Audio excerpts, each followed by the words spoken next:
কথা মানছে না। আমরা জনগণ প্রশাসন সবাইকে সাথে নিয়ে সরকারকে সুনির্দিষ্টভাবে আলটিমেটাম দিচ্ছি। আগামীকাল 3টার মধ্যে ট্যাক্সিপ খুলে দেওয়ার সিদ্ধান্ত না দিলে চান্দরা থেকে বাইপাল পর্যন্ত কমপ্লিট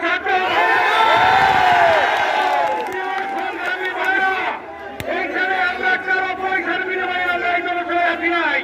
আমাদের পেটে লাথি মারবেন, আমরা চুপচাপ বসে থাকবো। এর জন্য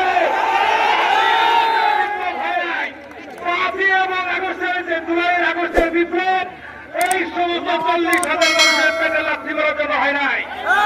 প্রিয় সাথী ভাইরা, আমি সমন্বয়ক ভাইদের দৃষ্টি আকর্ষণ করছি। সমন্বয়ক ভাইরা, আপনারা চাইলে দেখেন এই শান্তির মাঠগুলো সমুদ্রে পরিণত হয়েছে। এর দাবি একটাই, আমাদের কর্ম, আমাদের চাকরি ফিরিয়ে দিতে হবে।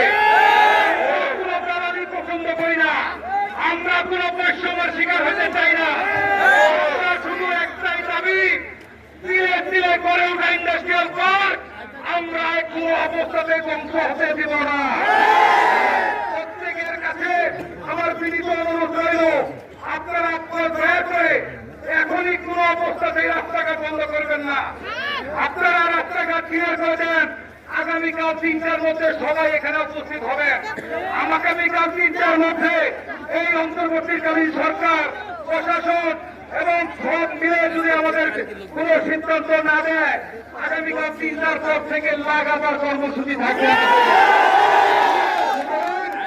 আমি আপনাদের করজোর অনুরোধ করছি, আজকের এই আমরা শুধু সরকারকে আলটিমেটাম দিয়ে দিলাম, আগামীকাল 3টার মধ্যে যদি আমাদের কারখানা খুলে দেওয়ার ব্যবস্থা না হয়, আমরা 42,000 সাথে আরো 20,000 ছাত্র জনতা রয়েছে, সর্বসকলে